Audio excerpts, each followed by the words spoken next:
Hi, my name is Lacey Fenton, and today I'm going to be showing a presentation on sport-specific design. Previous to this, there was two other parts to this program. So this is based off the paper and the program design that has been designed for my client already. So introduction to this PowerPoint. This program consists of a 16-week program with my client. Before the program was developed, I used the subject data and went through assessments to establish the current abilities of the client and the weaknesses that needed to be improved upon. I followed up with a specific needs analysis with the sport. So in this case it was volleyball. So we looked at volleyball and what kind of things every player would need in order to be successful. We then did an individual analysis, and this would be just on the client and what the differences between the client were compared to the team, so we could see where she was weak and where she was strong compared to the other players. From there, a program was designed and formed for the 16 weeks. We used exercise selection, frequency, intensity, and sets in order to have a progressive overload, and I add transition periods so that we aren't overtraining the client. So I went over first is the sport-specific task analysis, and we went over the research the skills and abilities that a player would need to be successful. And the five main that I found were anticipation and decision-making, which are more in the mind than the ability of the body. And the other three were movement speed, jumping ability, and stamina. In order for a player to block efficiently in the game of volleyball, they need to use a technique that allows the shortest time to get from where they are to the target. So say the ball's over there, they need to get there as fast as they can, whatever footwork that takes. They need the agility to jump and the agility of speed, so to get there quick and to get up high quick. Results of a study that I was looking at showed that an important angle that was seen throughout the study when the jump occurred was during the vertical jump, a maximum flexion of the knee was about 90 degrees, and during the lateral jump, the pivot foot was about 90 degrees. So we're going to use this in the training to, if you train with that angle in mind, you're going to give the client the best agility and strength in that area that's possible, and strength in that area as well to make sure there's no injury. Common injuries in volleyball. The main injury that was found in these studies was ankle sprains. However, there were also, in the study of 100 injuries, the stats were 41 ankle injuries, 21 other lower extremity, 12 knee, 10 back, 9 shoulder, and 7 upper body. Another common injury was overuse, so just playing too much, using those same muscles too much throughout a certain period of time. In volleyball, in a volleyball injury study that I also looked at, the overall injury incidence in volleyball was 2.6 per 1,000 playing hours. Individual analysis. Chelsea, my client, her goal is to make the Canadian national volleyball team. The assessments done included skin folds, standing reach, vertical jump, spike jump, overhead throw, 10-meter sprint, and agility. And these assessments were all compared to the rest of the girls on her team. Her strengths were her height. I know that's not really a strength, but being a volleyball player, having that height gives you that extra boost, and you can get even higher if you have the proper jump speed. And her overhead throw, which shows the strength in her muscles and her back. She had quite a few weaknesses when we looked at it compared to the other girls, which were her jumps, both vertical and her spike jump, her agility, and just her agility to sprint at the same time. So when looking at this client and her strengths and weaknesses, I then dissected the training priorities that we should look at with this client. We're going to take into account that she practices 5 times per week and plays 4 games a week during the season, so we want to make sure that we're not overtraining her and causing more injury. Because of her below average sprint and agility measurements, will need to improve on her reaction and response time, both in the game and out of the game. This client, like I said, has a height advantage, so we'll need to train her jump heights in order to make sure that her height actually has an advantage in the game and that it's going to stand out amongst other players in the tryouts. I will be training using a speed and agility program with resistance, ballistics, and resistance training added in. Also plyometrics. So here's my program design. I'll just run through it with you since you probably can't see great. The program design is a 16-week training program, 4 days a week, and 1 hour sessions, so 4 hours a week. So for week 1 to 2, we're going to just focus on general prep.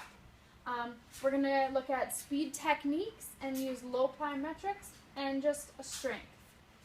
We are going to look at exercises, 6 exercises, 3 sets, 8 repetitions, and an intensity of about 60%, just to get her started off, get the right techniques, make sure we're preventing injury and she's doing everything right throughout the rest of the program.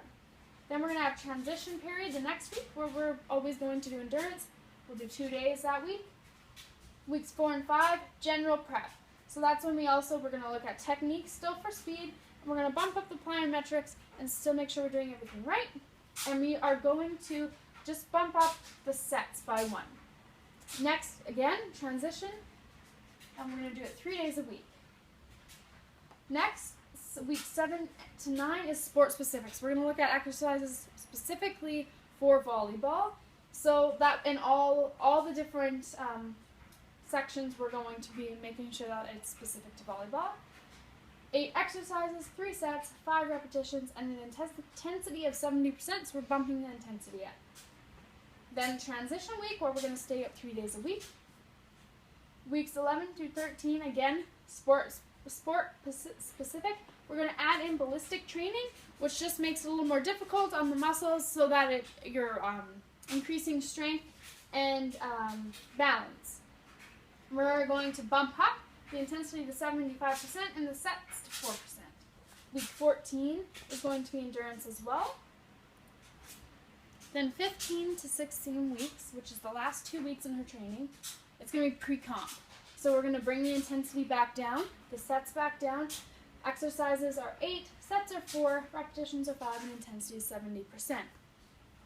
For pre-comp, we're going to work on the max speed sport specific for speed, sport specific reactive time in the agility movements, high plyometric intervals, keeping the ballistic training in there, and strength, we're going to look on maintenance. So we're not going to bump anything up, we're not going to overuse the muscles, we're just going to maintain them.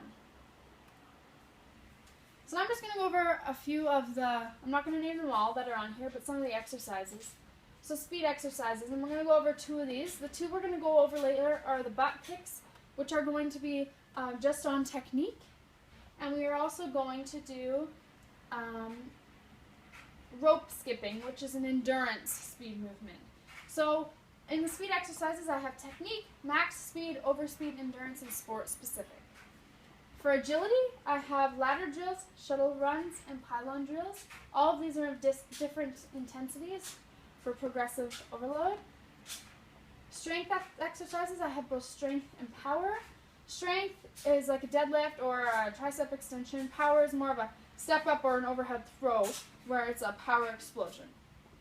Plyometric, for example, a squat jump, or we're going to do a cone hop later, and box jumps later. Show you those examples in a bit. Lastly, we have the justification and conclusion. So this is my reasoning for making and choosing the program the way it is. So an article done on ballistic training, as you noticed I added that into the last couple weeks, found that this type of training was effective and improved volleyball players' their reach height over an 8-week period. So this was 16 weeks, so we didn't want to have it in all 16 weeks. I decided to use this because of that, and I included both strength and plyometric resistance exercises with the ballistic training.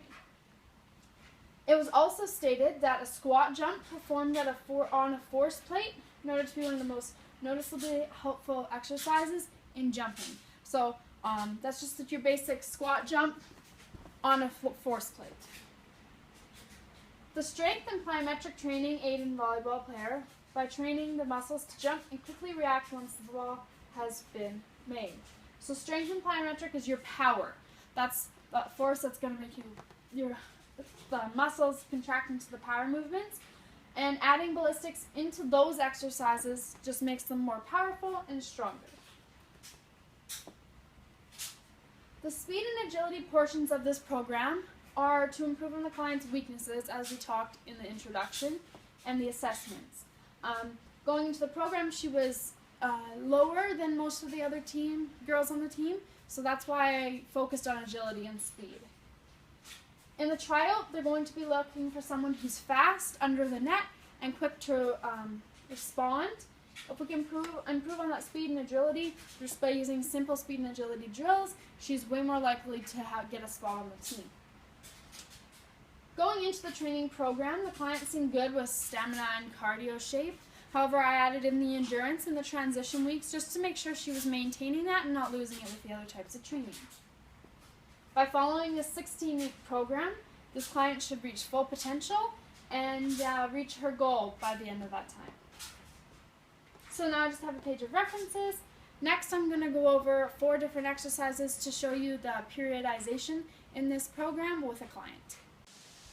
The first exercise I'm going to go over is an element of speed, and it's from the first week 1 to 7, and it's in the technique section, and it's just a butt kicker. So we're going to do 3 sets of 8. So what you're going to do is just 1, 2, 3, 4, 5, 6, 7, 8, 3 seconds, 1, 2, 3, 1, 2, 3, 4, 5, 6, 7, 8, 1, 2, 3, 2, 3, 4, 5, 6, 7, 8, and that'll be it. Alright, so go ahead. I'll count for you. 1, 2, 3, 4, 5, 6, 7, 8, 1, 2, 3, 1, 2, 3, 4, 5, 6, 7, 8, 1, 2, 3, 2, 3, 4, 5, 6, 7, 8. And that's all for the first exercise. Next is still a speed element. This time it's a speed endurance, and she's going to do this in weeks 12 and 13. So this time you're going to do 4 sets of 8 because we up the intensity. So go ahead and I'll count for you. You're going to have 5 seconds of rest in between. 1, 2, 3, 4, 5, 6, 7, 8. 1, 2, 3, 4, 5. 1, 2, 3, 4, 5, 6, 7, 8. 1, 2, 3, 4, 5. 2, 3, 4, 5, 6. Boy, keep going. 7, 8, and rest. 1, 2, 3, 4, 5. Go. 1, 2, 3, 4, 5, 6, 7, 8. And that's all for that one. Just remember that if you do struggle or if you have to quit, you just keep going from where you were. The next exercise is a power exercise. This is of low intensity and it's called a cone hop. We're going to do it forward instead of side to side. She'll be doing this in weeks 1 and 2. You're going to do 3 sets of 8 like we did at the beginning one of the speed, and you're going to have 3 seconds of rest in between. So again, one repetition is 1, alright? 1, 2, 3, 4, 5, 6, 7, 8, and 1, 2, 3. 1, 2,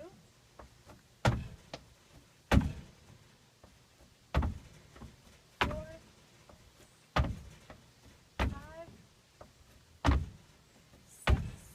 Try to stay on your toes as much as you can. It'll be helpful. One more. And 1, 2, 3. Little toe jumps. 2, 3, 4,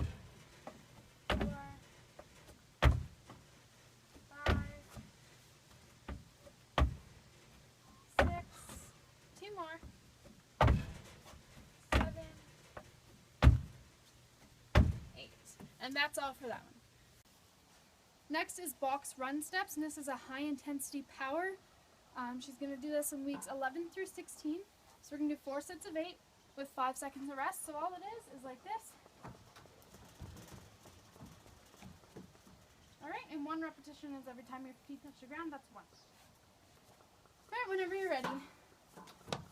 1, 2, 3, 4, 5, 6, 7, 8, and no, whoa, that's good. Just in your eyes. 1, 2, 3, 4, 5. Alright, keep going. 3, 4, 7, and 8. And 1, 2, 3, 4, 5. 2, 3, 4, 5, 6, 7, 8, and 1, 2, 3, 4, 5. One more. 1, 2, 3, 4, 5, 6, 7, and 8. And that's all.